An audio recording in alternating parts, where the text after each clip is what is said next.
کچھ لوگ کہتے ہیں داڑھی کہاں ہونی چاہیے؟ دل میں۔ کچھ لوگ کہتے ہیں داڑھی کہاں ہونی چاہیے؟ دل میں۔ کچھ کہتے ہیں داڑھی تو سنت ہے، کوئی فرض تھوڑی ہے۔ کچھ کہتے ہیں اس زمانے کا کلچر تھی داڑھی، اس لیے رکھنے کا حکم تھا۔ جب ہم اسلام کو مانتے ہیں تو بھائی ہمارے پاس بخاری مسلم کی حدیث ہے، اعفوا اللحى وقصوا الشوارب خالف الیہود والنصارى۔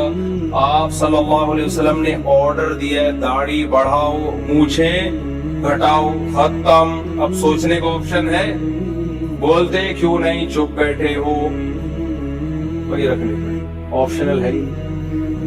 یار سکھوں سے عبرت حاصل کرو، اتنی شدید گرمی میں 12 13 گھنٹے اتنی موٹی موٹی پگڑیاں پہنتے ہیں، اتنے پورے بالوں کا گچھا بنا کے سر کے اندر رکھتے ہیں۔ بچوں کو بھی میں نے دیکھا، بغلوں کے بال بھی کہتے ہیں بڑے ہوتے ہیں، ان کے مذہب کا حصہ ہے، پوری زندگی نہیں کاٹتے۔ ہمارے مذہب نے کتنی آسانی دے دی، صرف داڑھی بڑھاؤ باقی سارے بال کاٹو۔ سر کے بال آپشن ہے، رکھنا ہے رکھو، نہیں رکھنا نہیں رکھو۔ گرمی لگ رہی ہے، اب دیکھو ہمارے یہاں جون جولائی کا الگ سیزن چل رہا ہوتا ہے مردوں کا۔ جون جولائی میں ریفلیکٹ ہو کے روشنی آ رہی ہوتی ہے، مردوں کی کھوپڑی سے ٹکراتی ہے اور واپس ایک الگ لک آتا ہے۔ دسمبر میں افریقہ کے گھنے جنگلات، مذہب نے ہمیں اجازت دے دی، کوئی عورت کو بولا سر کے بال رکھنے پڑیں گے، وہ نہیں کٹا سکتی، یہ اس کی زینت ہے۔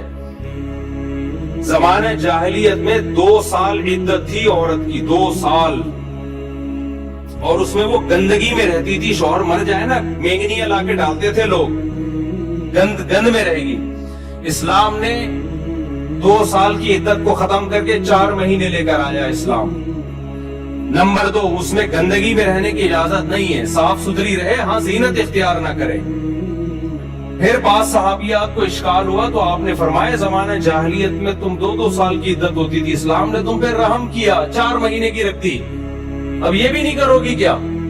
حدیث کا مفہوم بیان کر رہا ہوں بھائی۔ بعض مذہبوں میں تو بال ہی بال ہیں، میں کسی مذہب کا مذاق نہیں اڑا رہا ہوں، ان کا کلچر ہوگا، وہ اس کو فالو کر رہے ہیں، ان کو اس پہ فخر ہے، وہ ہمارا کوئی لینا دینا نہیں۔ لیکن اسلام نے، اگر اسلام کہہ دیتا بال بڑھاؤ، بغلوں کے بھی، مونچھے بھی، سر کے بال بھی، زیر ناف بال بھی، کتنی بڑی ٹینشن ہو جاتی ہمارے لیے۔ اللہ نے ہمیں حکم دیا بھائی داڑھی مرد کی زینت ہے، داڑھی بڑھاؤ، باقی بالوں کو صفائی کے خلاف کاٹ دو۔ سر کے بال آپشنل، پٹے والے رکھو، چھوٹے رکھو۔ رزینا قسمت الجبار فینا لنا ٹنڈن وللجہال بالو۔ اصل میں حضرت علی کا شعر ہے، رزینا قسمت الجبار فینا لنا علم وللجہال مالو، کہ ہم اللہ کی تقسیم پہ راضی ہیں کہ اللہ نے دولت مندوں کو جاہل رکھا، ہم غریبوں کو اللہ نے دین کا علم دیا۔ حضرت علی مسکین تھے، غریب تھے، علم تھا بہت، تو کہتے ہم اللہ کی تقسیم پہ راضی ہیں کہ ہمیں علم کی دولت دے دی، مال سے غریب رکھا۔ آگے وہ وجہ بیان کرتے ہیں، فَإِنَّ الْمَالَ يَفْنَى عَنْ قَرِيبٍ وَإِنَّ الْعِلْمَ يَبْقَى لَا يَزَالُ۔ مال فنا ہو جاتا ہے، علم ہمیشہ باقی۔ تو ہمارے مدرسے کے طلبہ نے، ہم جب آئے نا تو ٹرین پہ ٹرین چل رہی تھی ہماری۔ یہ لمبے بال رکھنے کا مجھے شوق نہیں، اپنے بچوں کو نہیں رکھنے دیتا میں، لیکن میں نے احتجاج میں رکھے ہیں۔ دور حدیث تک ہماری ٹرین کرائی ہے۔ پھر ہم جب مفتی بننے کے لیے تخصص میں داخلہ لیا تو ہمیں کہا گیا کہ اب آپ کی اجازت ہے۔ ایک دن استاذ آئے، انہوں نے بولا کٹا دو، پھر ہم نے ٹرین کروا لی۔ تو پھر میں نے کہا جب میں مدرسے سے فارغ ہوں گا احتجاج میں بال رکھوں گا، تو یہ احتجاجاً بڑے بال رکھیں۔ خیر، تو جب مسلسل ٹرینڈ ہو رہی تھی نا ہماری، تو ہمارے ایک طالب علم نے کہا کہ اصل میں تو شعر یہ تھا، رزینا قسمت الجبار فینا لنا علم وللجہال مالو، کہتے ہم اللہ کی تقسیم پہ راضی ہیں، لنا ٹنڈن وللجہال بالو، کہ ہماری ٹنڈ اور جاہلوں کے سر پہ بال۔ مدرسے کے طلبہ جو علم حاصل کر رہے ہیں ٹنڈ، اور جو علم حاصل نہیں کر رہے بال۔ آگے تسلی کے لیے اس طالب نے کہا فَإِنَّ الْبَالَ يَفْنَى عَنْ قَرِيبٍ، بال ان قریب ختم ہو جاتے ہیں، وَإِنَّ الْٹِنْڈَ يَبْقَى لَا يَزَالُ، ٹنڈ کبھی بھی ختم نہیں۔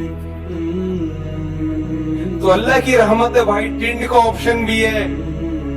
میں پرسوں جم گیا تو ایک صاحب کی بڑی خوبصورت ٹنڈ چمک رہی تھی، وہ لیٹے ہوئے نا تھائس لگا رہے تھے تو ان کی ٹنڈ سے پسینہ اور روشنی ریفلیکٹ ہو کے آ رہی تھی۔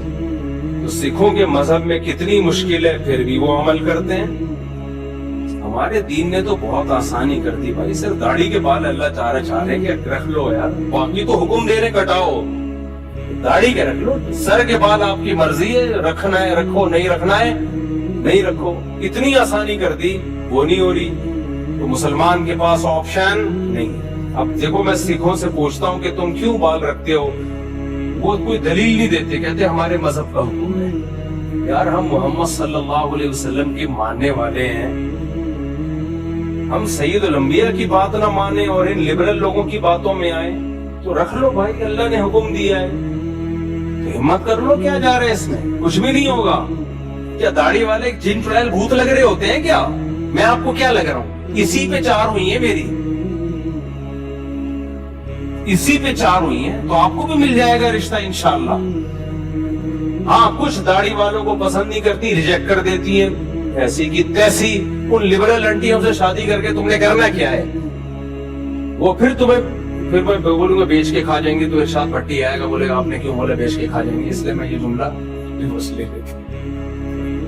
تو اس لیے میرے بھائی مذہبی گھرانوں میں اللہ تعالیٰ ہدایت دے۔ خلاصہ یہی نکلا، جب اللہ رسول کا حکم آ جائے بس ہمارے پاس سوچنے کا آپشن